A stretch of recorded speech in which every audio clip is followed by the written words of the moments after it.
Recording in progress.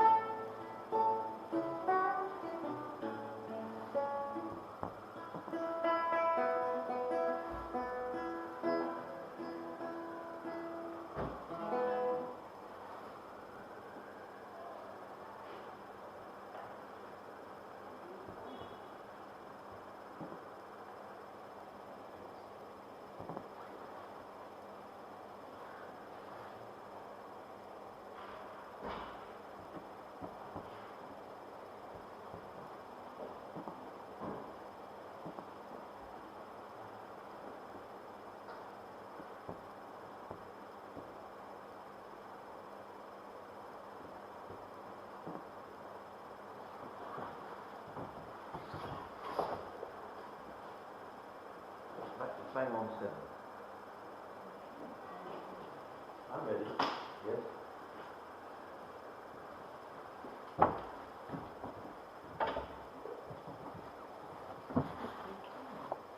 Good evening and welcome to everybody to our talks at St. George's. A warm welcome to everybody who is physically here in St. George's Church and also everybody who is online.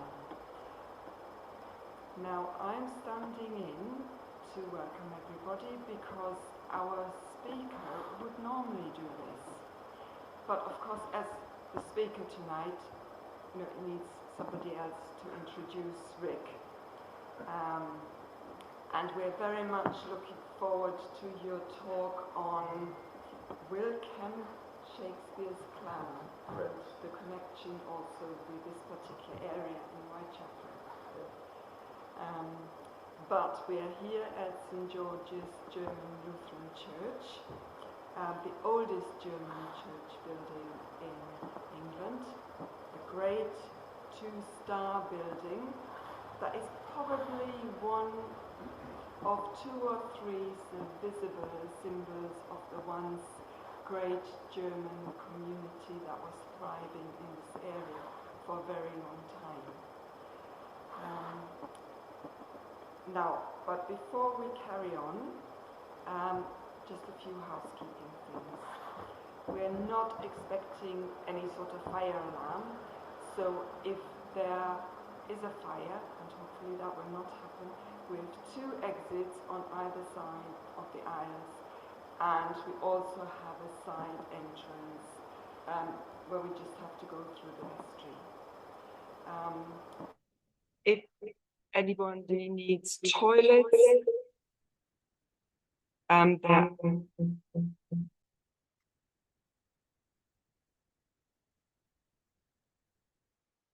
the joys of technology.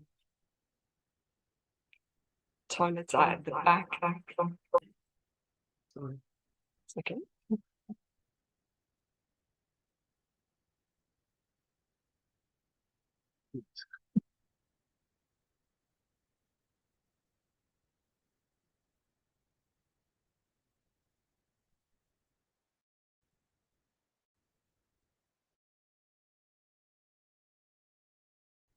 Try again. The toilets. Oh dear, the echo is back. Shall I just say very quickly there, the back on the right and then near the kitchen on the left.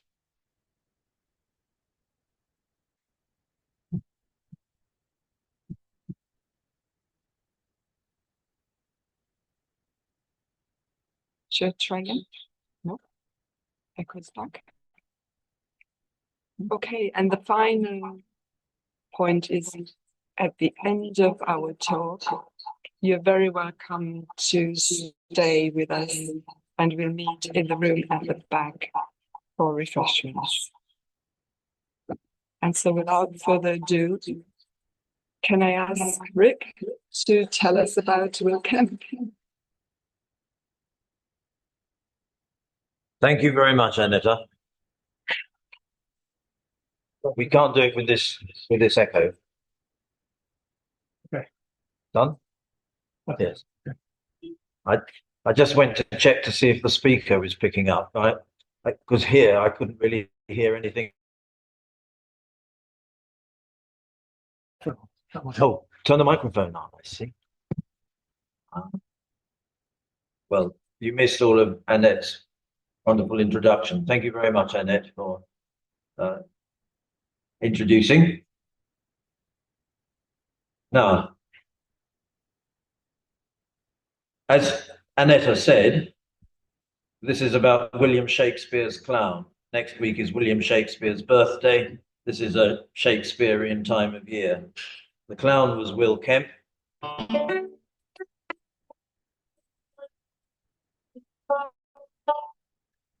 This tune is Kemp's jig.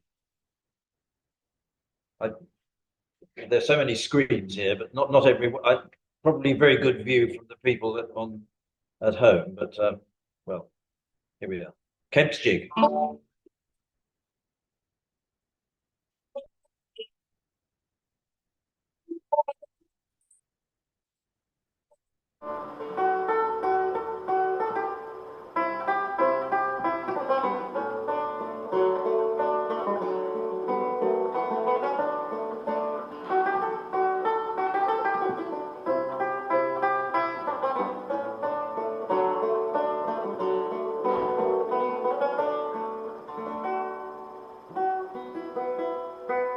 So that is Will Kemp's theme tune.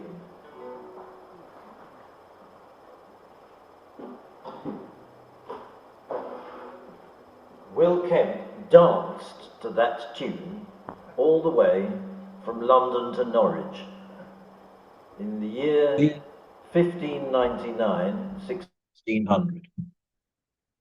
2 years, because in 1599 the year changed in March, and this was during Lent in that time, so during his journey it became 1600. When you research it, there seems to be a discrepancy. Some sources say it was in 1599, others say 1600. The reason for that is, as I've just explained. Now, Imo, how do we get the main screen up? The title screen. That's it. Good. Will Kemp was William Shakespeare's clown. In 1598, they had a row and parted company. In order to raise cash, the clown bet he could dance to Norwich in 9 days. And here he is, a star. The days were not consecutive. At each stop, he would rest 3 days while drumming up support, encouraging the folk to line the route, and then he'd continue. It took him all of Lent in 1599 and 1600, when the year began in March.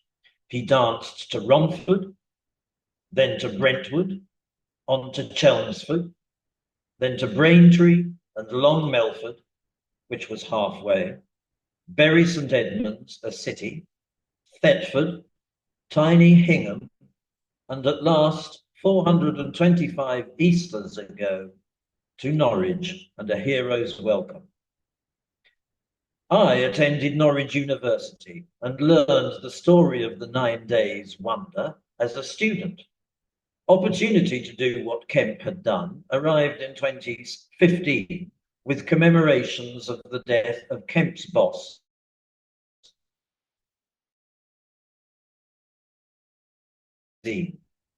I take the part of Kemp dance to Norwich.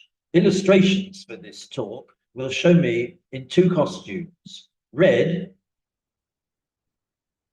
Oh, why didn't the arrows appear? Imo? Right now. So there's okay.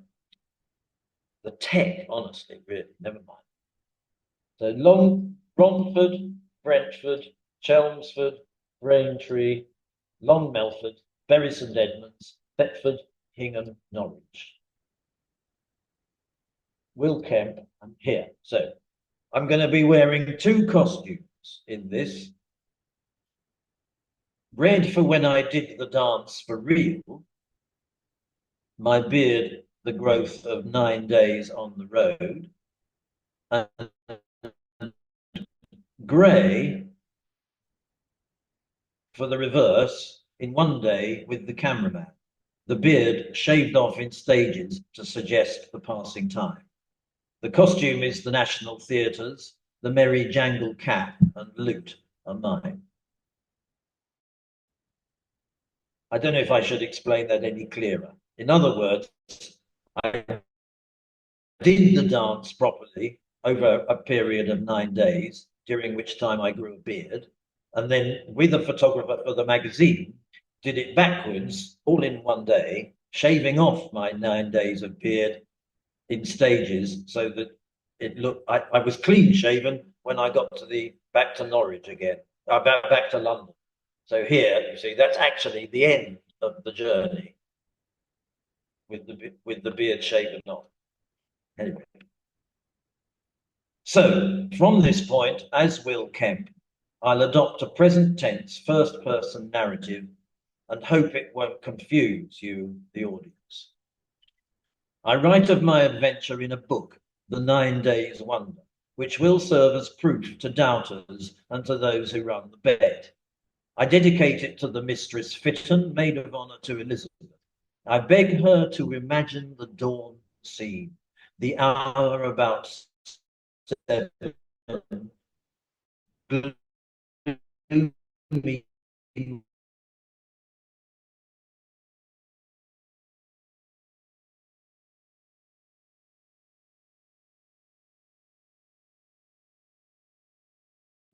morn, the company a throng, my temper in Whitechapel. Its ruins were discovered only recently beneath an office block.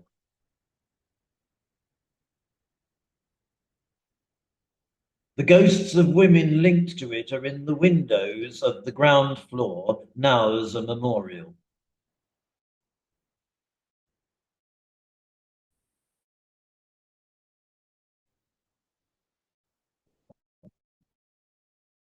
Jane Doe of a lawyer leases properties around here too and lets the Queen Anne,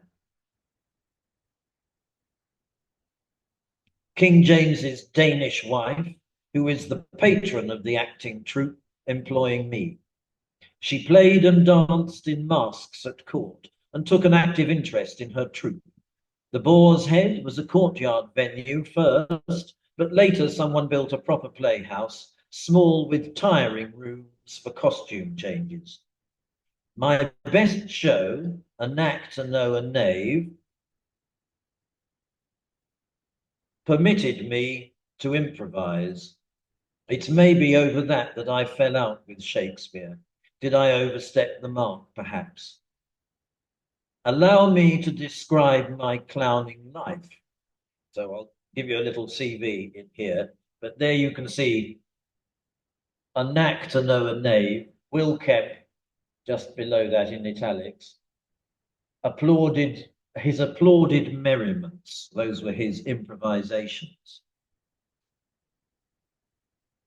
Right.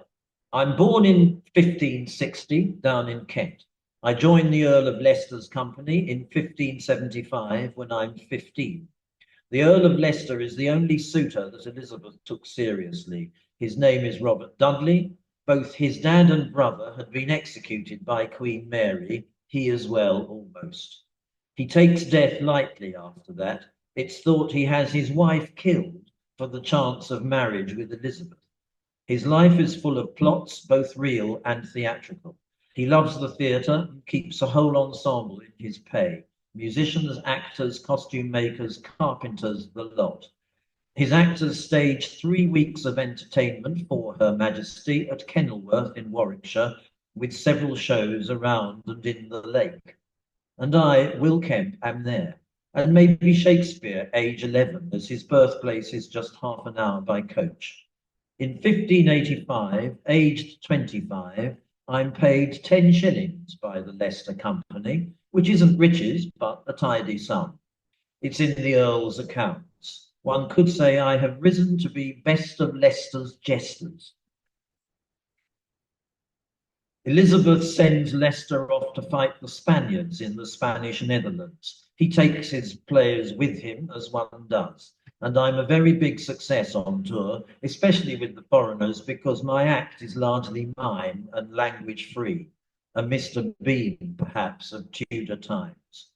The Earl of Leicester's company declines when Leicester dies in 1588, and I jump ship to join Lord Strange's men, the Earl of Derby's, Ferdinando Stanley's, where I stay 3 years, and then once more to join the Chamberlain's men with William Shakespeare, Richard Burbage, and the others who create what will become Will Shakespeare's works. We're in the 1590s now. My special task's to play the epilogue, the half-hour comic turn to end a show, no matter whether tragedy or comedy. I also take on my... Beg your pardon. Come on. Click. And... oh, there's an arrow. There we are. Bottom the Weaver, played by Will Kemp. The painting is by Henry Fousley, hangs in the Tate Britain Art Gallery. Peter in the tragic Romeo and Juliet. We know because the printer put in my name by mistake. Instead of Peter the nurse's boy, you read Will Kemp, Act 4, last scene. And one of the two clowns in Hamlet in the graveyard scene, unearthing skulls, including Yorick's, the king's fools. A man, says Hamlet, of infinite jest. If you'll excuse my boasting, that was I. So, Forth I sally from the Boar's Head Inn, Whitechapel, from the Boar's Head Inn. Whitechapel has a foundry now whose bells encourage me in scales as I skip by. They'll found in iron great bells of the world, Big Ben, the Liberty, Old Tom, Great Paul, and those for coronations at the Abbey. A park is where the chapel, Whitechapel, of course, once stood. It's named for Aftab Ali now, who was killed because he wasn't white enough. I dance along the York stone pavements as I... beg your pardon, there we are. Caught up. I should have, if I'd had more time, I'd have rehearsed it properly, but I hope you're bearing with me. I dance along the York stone pavements as I leave the crystal towers far behind, the gherkin you can see above the trees. The Blackheath Morris men teach me the Winster. Left, right hop, right hop, hankies raised, bells jangling. At Mile End, I recall the bookies joking that Mile End would be about the size of it. I'd go no further. They, of course, were wrong. The Bears are out at Stratford for a baiting fest, where now the Olympic Stadium exists, and I am tempted by the calls to have a jar. I turn all offers down. The giant sculpture Orbit Tower by Anish Kapoor, 300 feet in height, is permanent, reminding us forever of the games, if not the Bears, here before. In 1600, people lined the streets as they do now to see a marathon and watch me pass and throw for me a groat or sixpence which a servant gathers in.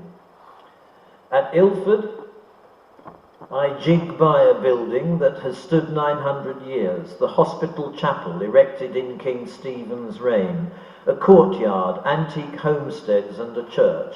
It's dedicated to the martyr Becket because his sister Mary was the abbess in 1170. It's still a charity today. Communities, suburban bands are like the rings of Saturn. Mosques give way to Hindu temples and then Christian churches, marked by day-glow signs beseeching congregations to return. At Chadwell Heath, the buildings disappear and country air replaces city murk. And then comes Romford. First stop at the trip. The Roman road I'm on, A118, the Via Magna, runs through Durolitum, Latin name for Romford. The great square has been a market since 1247, when King Henry III applied his wax seal to the charter. At one end, a pub, the Golden Lion, where I stayed. The history's in a frame behind the bar. The present building's classic Georgian, but there's been a pub here since 1407. Oldest alehouse in the country, so they claim. The landlord welcomes Kemp and said, strange thing, yesterday we had Dick Turpin in. Oh, there he is. Apologies again. Next day, the Romford market comes to life. I've clearly got to click it twice for each slide, I think. I'm getting the idea. It gives me a blank first time. Anyway, next day, the Romford market comes to life. The traders sing their advertising. Don't buy, have a little look. A white-haired man repeats ad nauseum. Another makes reply. Pound a box, strawberries. Leather is its speciality in 1300 and is still today. I do a little busking while I'm here. St. Edward the Confessor Church looks on. It dates from 1400, but it had a Gothic rebuild.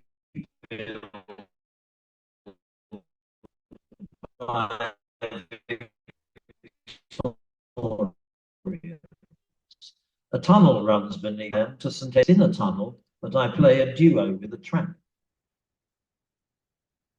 That's Glasgow Barry on harmonica. He's saving for a mandolin, he says, and I give him £1 to contribute.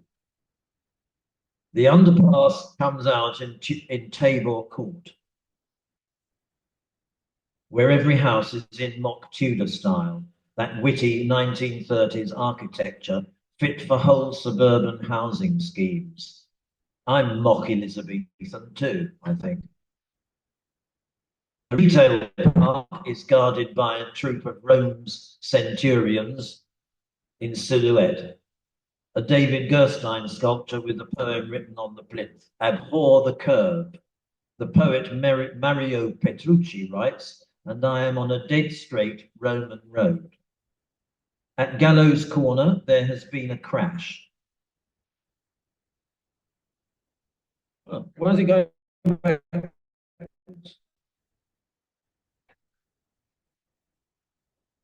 Apologies. So there's the crash. At Gallows Corner, there's Gallows Corner. There's been a crash. Lorry, someone has been in a crash black spot.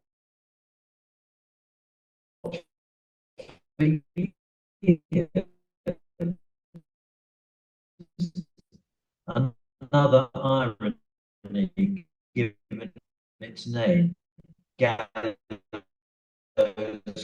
Corner, place of death. The Via Magna seems to be the rule.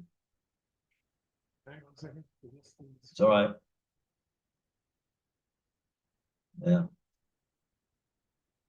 Those are the days people took the action in their own hands. String them up. It's the only language they understand. Okay, I need to reshare the screen, sorry. Okay, don't worry. Oh, there's the next one. Yeah, See? I'm not seeing it. Yeah. The people online not seeing it. Oh, they're not seeing it. Okay. Sorry, all you onliners.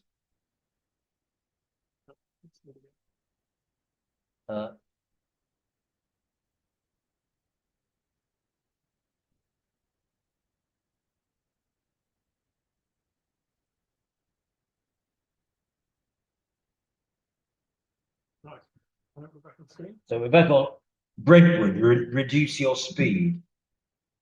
I crossed the Essex Way, an ancient path that runs from Brentwood out into the fields. Some years ago,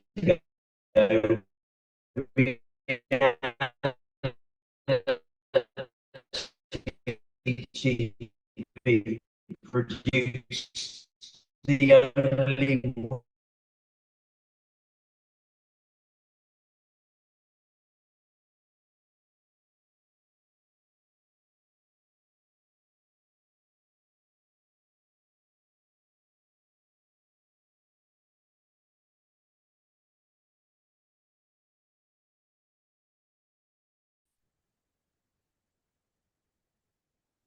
better wait till we get the screen back. Yes.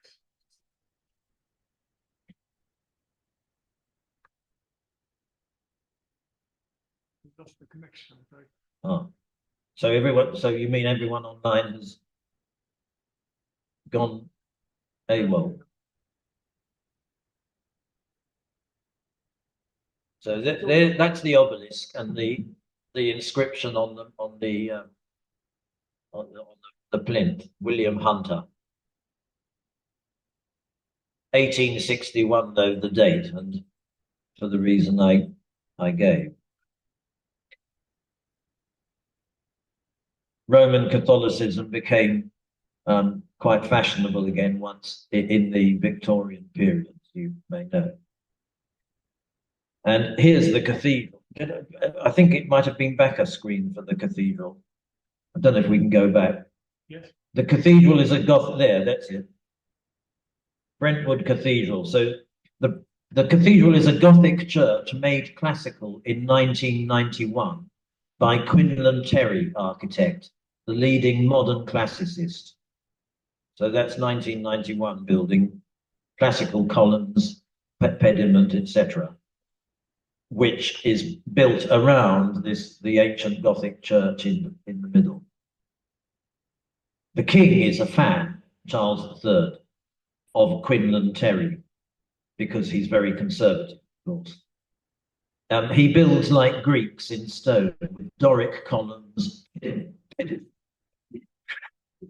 pediments, round arches, and pilasters. It's the letter P that it doesn't like.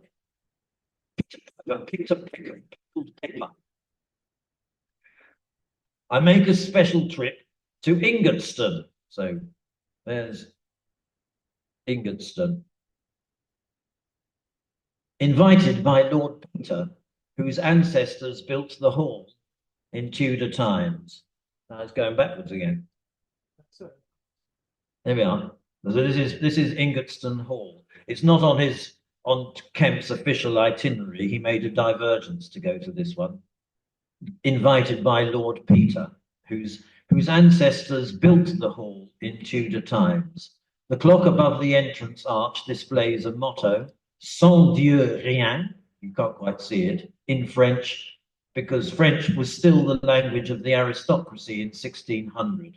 Roman Catholic conservatives are clinging to the past. Lord Peter blames the family's religion for its obscurity in politics, but not in art. It's here that William Byrd's 3 Latin masses were performed in 1590. The composer had retired to the seclusion of the Essex countryside to write his popish works. The chapel is no more. Lord Peter's nan, his grandma, did most of the conversion into mock Elizabethan in the 1930s.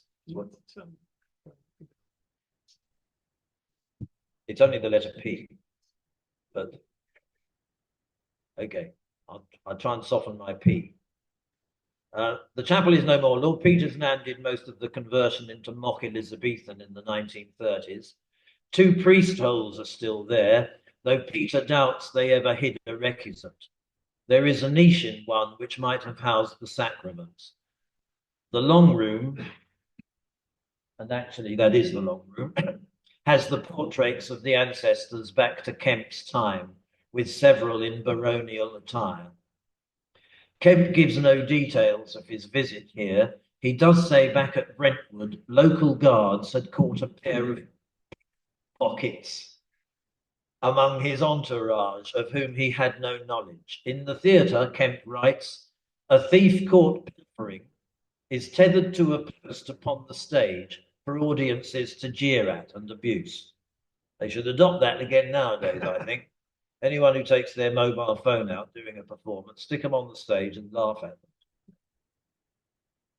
So, to Chelmsford. I skip to Chelmsford, springing off the turf where buttercups and dandelions bloom. Birthplace of radio, the city claims, because Italian physicist Signor Guglielmo Marconi established his first factory here in 1899. His dubious countrymen had seen his plans, but said he thought he ought to be in an asylum. Brits, though, saw the idea had potential, and the Beeb was born of his idea. He later went back home to Italy and joined the fascist party, but the less we say on that, the better. Marconi in Chelmsford is no more, the business, Marconi, and only this blue plaque records the history made there. I come upon another who made waves, not radio, but cricketing. This bronze is of the England captain Graham Gooch, an Essex bat, performing a square cut. The sculptor is John Doubleday, who did the Sherlock Holmes on Marylebone Road and Charlie Chaplin, Leicester Square. He's next door to St. Philip's Priory, whose priests have been apprised of my intent, and I attend the church next morning to dance down the aisle, as I have often dreamed, and tell the congregation of my stunt, anything to brighten up the mass. The crowds are large and boisterous in Chelmsford, and I check in early at the lodge. The residents request a serenade, and I am happy to whip out my lute. They'd not expected that, and someone asks,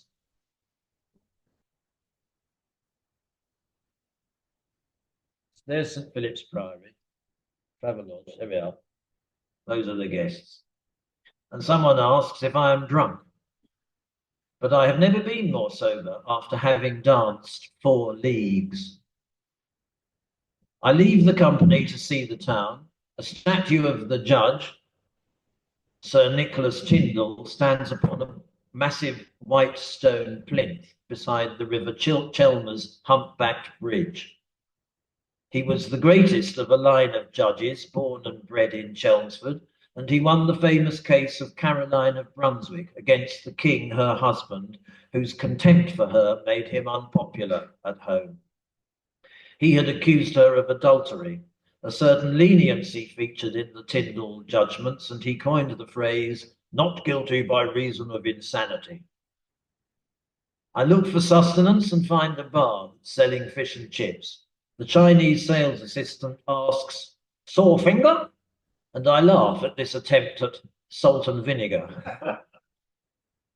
A better joke than Shakespeare ever wrote, I think, with just a little bitterness. I have to leave the A12 and turn north.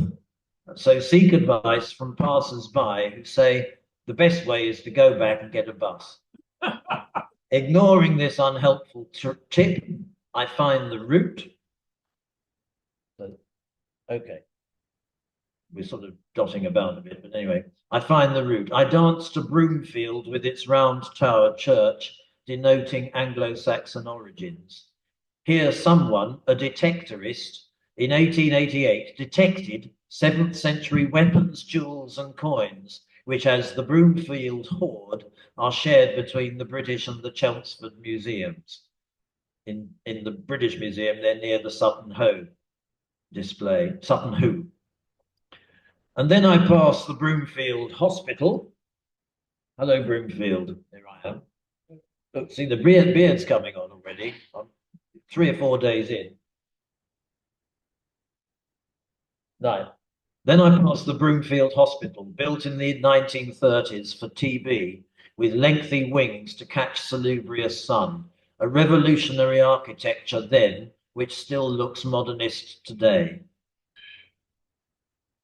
300 beds were filled with only men who took the outdoor air in winter too, and ate the food grown on the Broomfield farm. At Little Waltham, I stopped to refuel and buy a coffee in a wayside pub, the White Hart, which is serving Sunday lunch. I've got to ask, a customer begins. I tell them I am dancing up to Norwich. As you do, the customer retorts. The village has a car wash.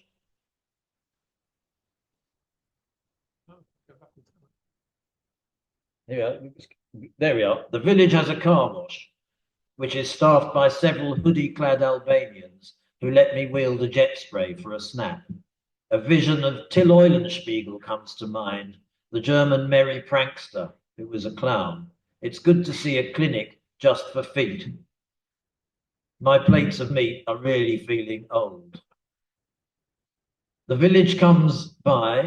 villages come by like strung out pearls, and here's great Lees, whose willow tree hangs low, inviting me to give the willow song from Shakespeare's play Othello. It is sung by Desdemona, consort of the Moor, whom he, mid-song for jealousy, dispatches. There's a clown's part, but I've left the troupe before the premiere in 1603. And now I trip to Braintree, and the streets half-timbered housing all speak of and the church all speak of centuries of history. I cartwheel into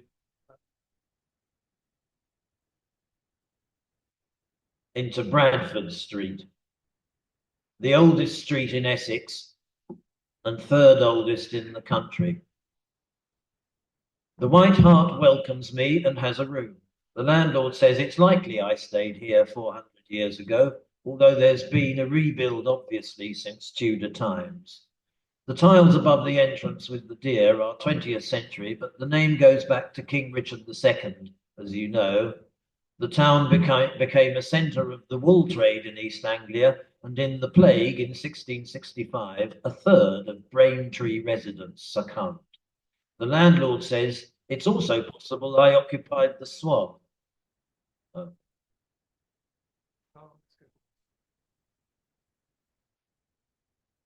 That's me cartwheeling through Braintree again. It's possible I might have stayed at the Swan, he says, because it's as old, but where the White Hart has gone upmarket over time, the Swan has done the opposite and now is just a rough and ready boozer in the town. I can't decide between the Chinese pizza, Turkish fish and chips, or Thai takeout, and in the end, I pick a pint of Doombar and a bag of crisps down at the Swan. The landlord doesn't know if Kemp was in, but he's got some ancient photographs which he shows. They're all Victorian and captionless, but someone at the bar remembers that the Braintree Church is where Dick Turpin wed. I rest, and when the time is right, leap across the country once again, and we're now on the way to Long Belford. Across the fields, I see the Bocking windmill, white against the earth. You can just see it, little prick in the distance. It doesn't work, but open days attract large crowds, and friends of Bocking keep the moving parts in very good condition. I come to Gosfield, which the Virgin Queen twice visited in 1561 and 69. She stayed at Gosfield Hall, which has retained its Tudor look.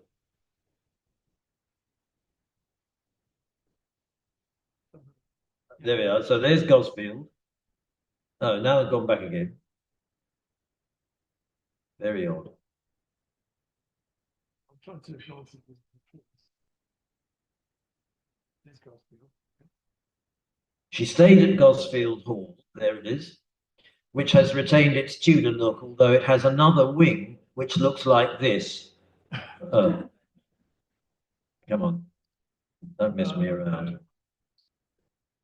You do it. Okay, so if I'll mess it up. So the next, I don't know why I've done that. Yeah, there we are. So that's the new wing, which was built in the 19th century. The wealth of Samuel Courtauld, the textile magnate, built that. Before the Courtaulds got it, though, it was the temporary residence of Louis XVIII, king in exile of La France. He kept his sprawling court here for 2 years, from 1807 to 09. But it had always been inadequate for all his hangers-on. It's now the lovely premises of an expensive co-ed boarding school. The jester capers into Jestingthorpe, a village which was once the home of Captain Titus Oates, a member of the Arctic exploration team who all expired inside their tent, returning from the South Pole, 1912. Memorials to Oates are in the church. It should have been there. So that's the church, and then the next one that'll show the milestone. See, I'm exactly halfway. 58 miles to Norwich, 58 miles to London.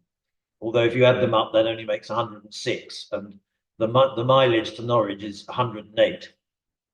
We always know that 12 nines, in fact, but that's what it says at Norwich. But anyway, I come at length to Long Melford, which is a stretched out town halfway between my starting point and destination, as an ancient milepost tells me.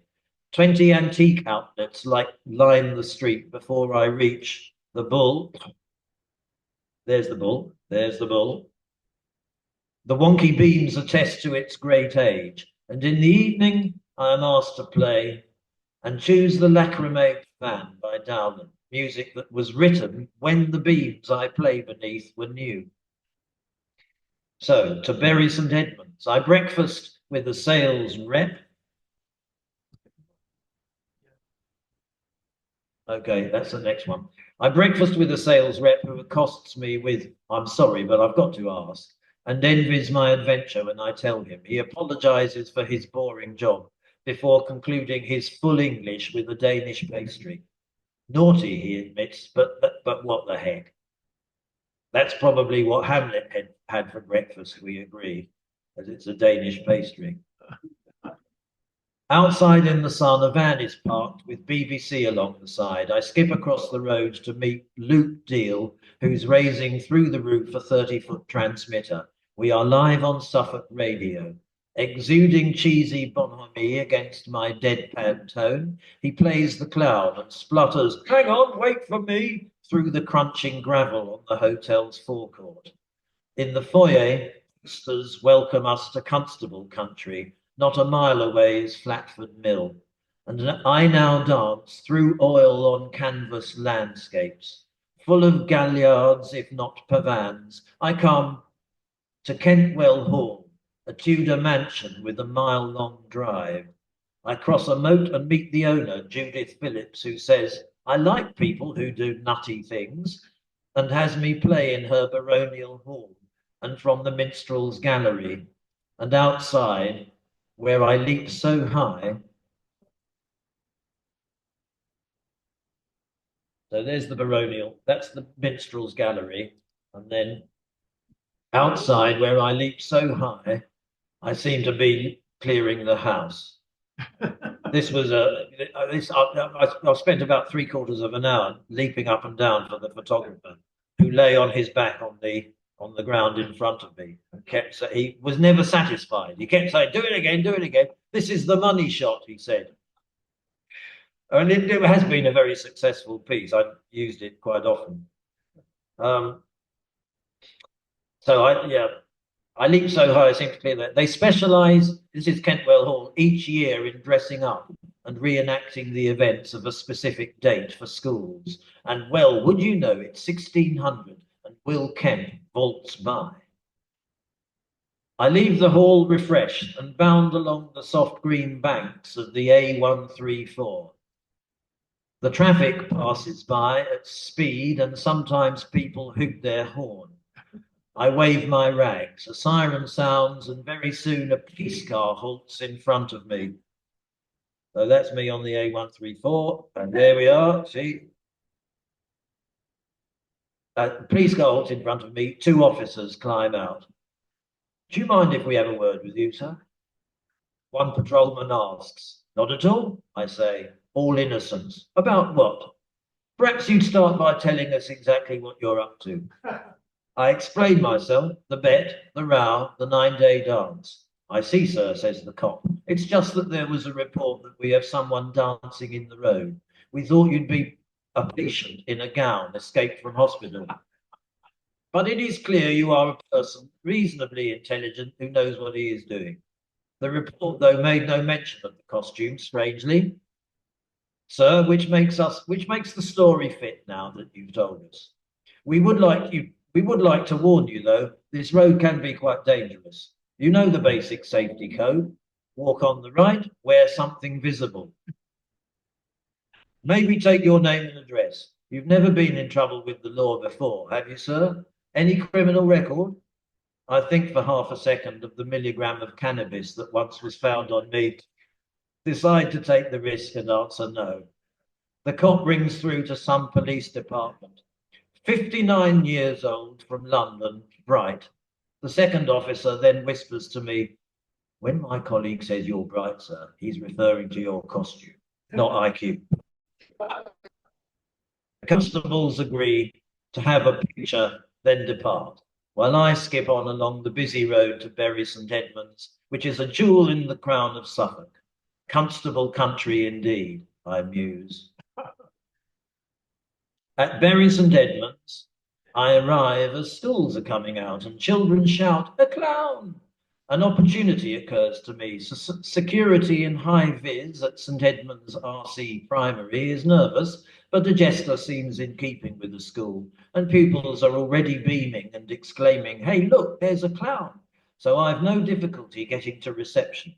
The head is dealing with an angry mum, so maybe this is not the right time, but I'm light relief, it seems, and my proposal goes down well with Mrs. Copeman and the chair of governors, who think the idea of the children turning out to cheer on Shakespeare's clown a brilliant one. Bury is a city of much charm. The bells are ringing from St Edmundsbury Cathedral. It's the city's name reversed. Practice night for campanologists. The formal gardens are magnificent. I ask a shopper where my hotel is. She ignores the question, but exclaims, "You're Kemp's jig." And I bow to her delight. "I thought so. Brilliant what you're doing. I just love all things Shakespearean," she says.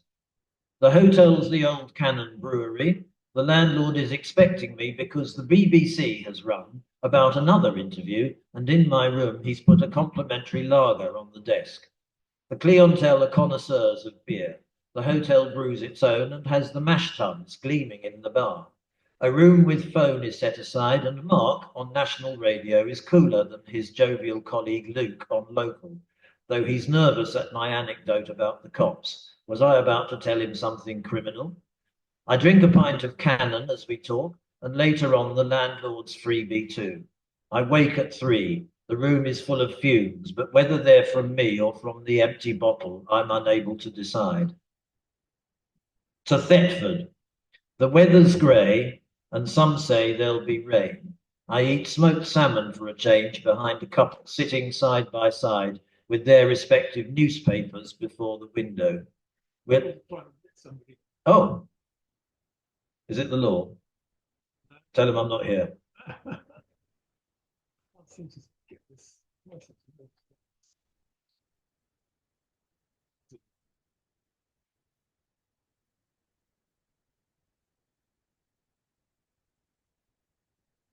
Now, I'm just about to come to that plaque.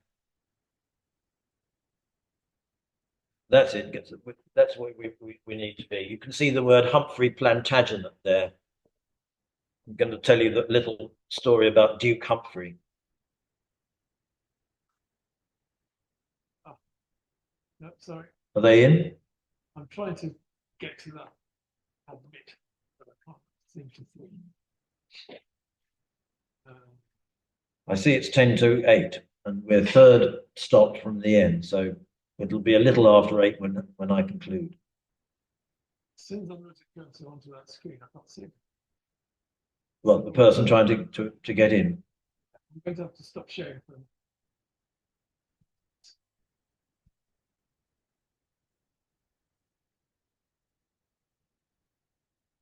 Okay.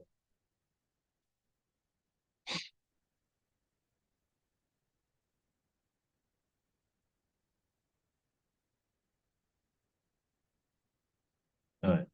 So are we back on track? To Thetford. The weather's grey and some say there'll be rain. I eat smoked salmon for a change behind a couple sitting side by side with their respective newspapers before the window. We're like passengers aboard a bus. There is no buffet. One must ask for stuff, including marmalade, which makes the staff seem tight. The breakfaster a greedy pig. Reception points me in the right direction, and I pass the ruin of the ancient Hospital of St Saviour, where, according to the bard, Kemp's former boss, a famous murder took place. Humphrey, Duke of Gloucester, on Feb the 2nd, 1447, met his end by persons unknown days before his trial for treason. He's the son of Henry IV, the brother of the 5th and uncle of the 6th. And that's his statue in the Bodleian Quad at Oxford. I haven't a picture, but if you know the Bodleian Quad, there is Duke Humphrey in front of his own library. The death is certain, murder is presumed by Shakespeare.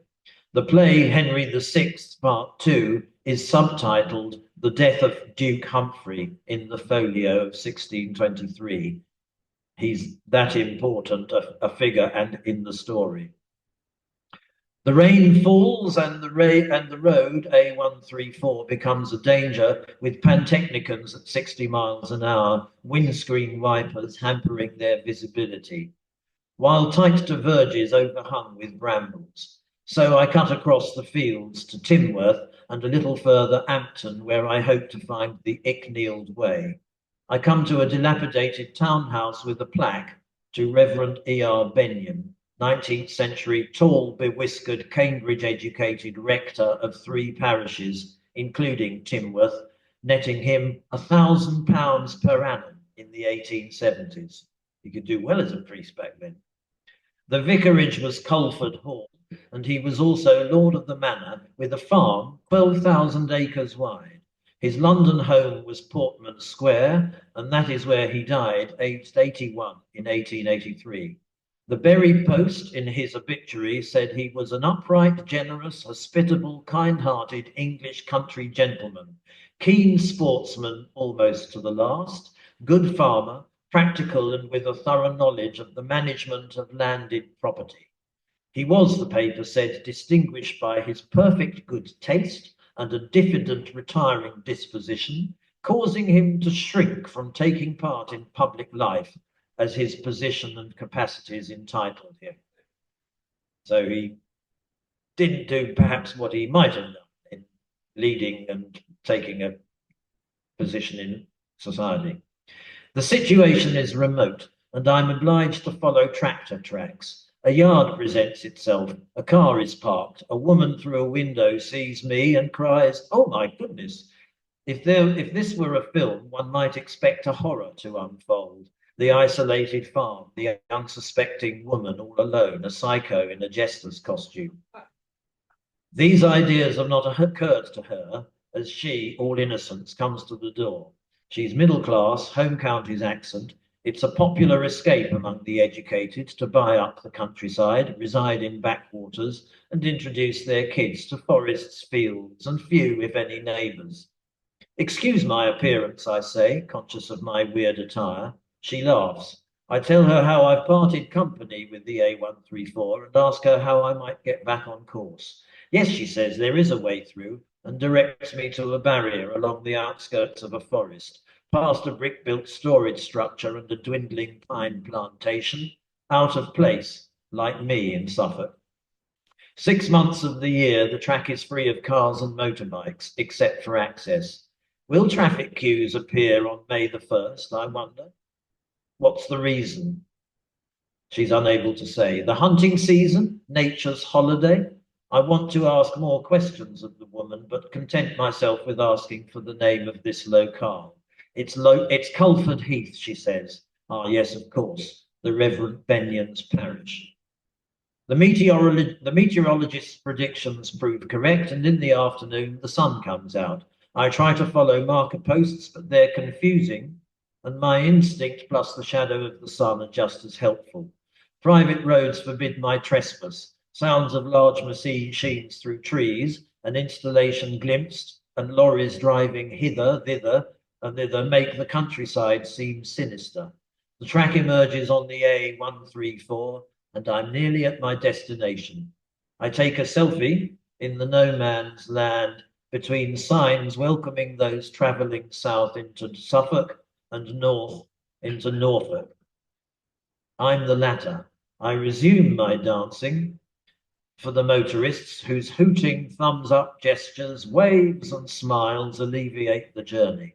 At a petrol station by the Thetford town sign, I buy a Coke, a bag of crisps, sore finger, and 6 apples, as the vendor will not let me purchase what I want, that is 1, As he says, his price for half a dozen is the same as for the single item elsewhere. So I eat one, bin the rest, and curse contemporary selling practices. The TV in the Bell Hotel is irresistible, and I pretend I'm interested in the progress of the players in the snooker. In between the sessions, when I ought to write the journal, I flick around the channels, halting at a program on the dubious vending strategy of Sports Direct, which buys up brand names, Schlesinger and Dunlop, sews them onto cheap shirts made in China, and holds everything must go sales where the prices never change. In Thetford later, I am saddened by an 18th century church now boarded up and derelict, its graveyard overgrown and full of trash, the hardboard cut to fit each window neatly being the sole concession to respect. Opposite, there is a Sports Direct with this week's bargain brightly advertised. Thetford is where Thomas Paine was born. In 1737, author of The Rights of Man, a statue in the centre, tells me, given by Americans. He was a citizen of everywhere, by birth of England, by decree of France, by being adopted of America. He holds a quill as if it were a dart. His skill was writing, which Paine learnt through pain at Thetford Grammar School. He ruefully said, "Wisdom's not the purchase of a day." The head of Thetford Grammar School selects some clever sixth form students who have banked their days and can afford to skip a morning's lessons for a photo. Quotes by Paine are written on the plinth. He stated, "My own mind is my own church," resisting formula belief, and held, "Whatever is my right is everyone's," including someone sitting on a bench. To Hingham, penultimate stop. Reception at the Bell provides me with a Google map of how to walk to Hingham, which is just a village off the main road north of what becomes the A11. Happy with my warning's work, I winster on the now here, now there, now gone verges of the Norwich road, recalling that Will Kemp was similarly pleased at this stage of his trip. He wrote, "My 3-hour dance was no more than a leap," in his account. At Reetham, there's a bench for me in loving memory of Robert Vincent Beaupre, first lieutenant of 359 Fighter Group, the US Air Force, KIA, or Killed in Action, 1945. Epiphany, the 6th of January. Fighter planes like steel darts launch from airfields still in this vicinity, and one like thunder sears the sky as I turn off, as indicated on my A4 printout. Slight left into Plum Lane, it directs. People at the roadside help me out. There's a group. A man unloading branches from a van says, "Well, I'm blowed. I'm asked for molly sticks, and now you." Molly? Morris, that's what people call it here. It's molly dancing. Glad to see you're keeping the tradition up. Left into Thieves Lane, I'm advised. I dance on tussock, ditch and verge and come to Rocklands, where I sit beside the town sign when a car pulls up. The driver is a man with thick grey hair and cheerful face, who half gets out and rests his elbow on the roof. "Are you the jester, William Blake?" he asks. His name is Andrew Roebuck, and he runs the village shop. I put him right. "Of course," he says. "You stayed once at my house. It used to be a pub, the Jolly Dealers, and a woman told us when we moved in you'd been here. She showed us in a book, which was the 9 Days' Wonder, I suppose." I tell him that I didn't stay in Rocklands, but was wined and dined here by a man I called the host of Rocklands, who insisted on a change of clothes from cap to codpiece, black shoes shining, copper buckles, trendy garters, every garment fitting coram squandam, which, according to Kemp, was this chap's own word. He never names him, but there was this occasion when he was wined and dined. And then formally, this host cries, "Dear Master Kemp, You're welcome as, and stammers for a just comparison. The Queen's best greyhound. We agree that must be whom Kemp is referring to, and he invites me, Andrew Roebuck does, as his predecessor did, to luncheon at his store as guest. The shop is lively. Customers are chatting over cake and coffee, and they know the legend that Kemp came through Rocklands. Then the village school comes in.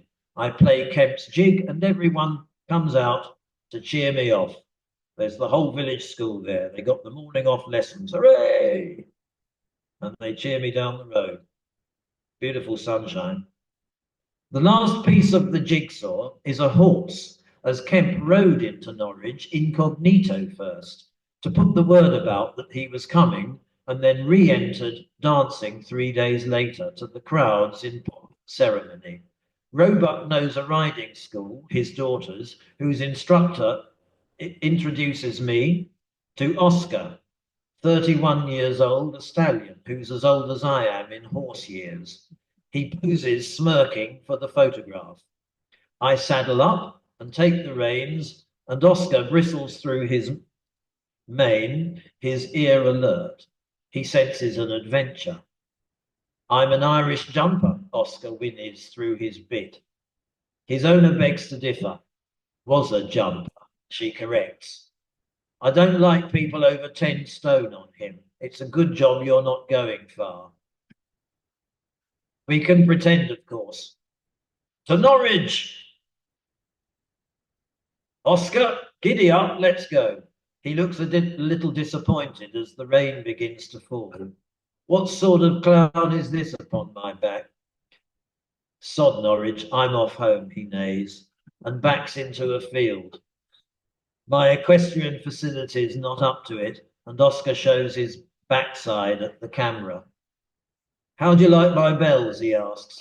We put them on especially. If you can see, he's got some bells tied onto his tail. They did that for the camera, for the magazine coming. At 5, I get to Hingham. No one is about and all the shops are shut. The White Hart, where Kemp stayed, is on the village green.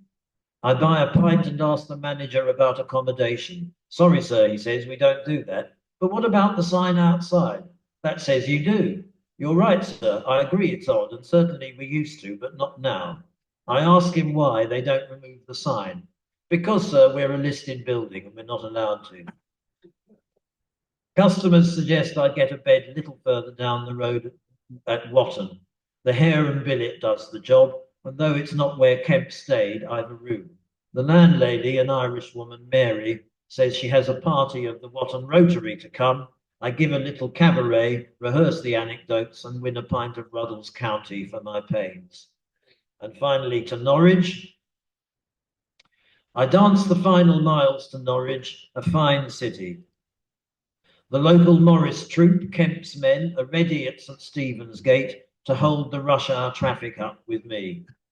A citizen, one Thomas Gilbert, who is really David Edwards, president of the Lute Society, and he's a good friend of mine, reads out a greeting as we dance along the rampant Horse Street into town. It's one of the most famous streets in Norwich. Rampant Horse Street, if you say it wrongly, comes out as Rampant Whore Street. But and you know, actually, David Van Edwards gave a talk here last year. Very good. The Whifflers are these two guys in red and green trousers. They have a special position among the Morris men in Norwich. They're called the Whifflers. They play Air Theorbo with a busker, and we meet the mayor on the town hall steps. I winster with her worship, down the street. There we are. Mimicked by a green heraldic beast. That lion looks as if it's doing the goose step while we are on the pavement underneath. The crowds are thick, and to escape, well, I'm making that up. You can see there aren't many crowds. But in the tradition, the crowds are thick, and to escape, I vault the wall of St. John Maddermarket to run away. And that concludes Kemp's 9-day wonder. And on the wall in Norwich, there is that plaque. On the 18th of March, 1600, William Kemp, Elizabethan actor and clown, jumped over the wall opposite to complete his 9 days wonder, a Morris dance from London to Norwich. So there we are, ladies and gentlemen. I apologise for going a little over time, but that's the 9 days wonder. And happy. Thank you very much. Happy Shakespeare's birthday when it comes. Annette. Yes, any question? Well, Annette, you should know. Yes.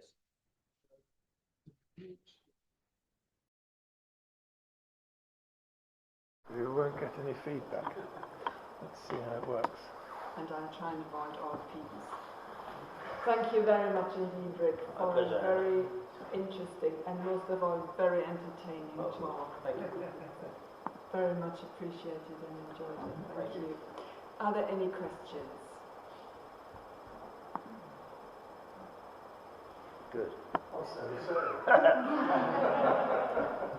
Then we can repair to drinks, and if any of you do wish to. Are there any online, Imar? There are people online.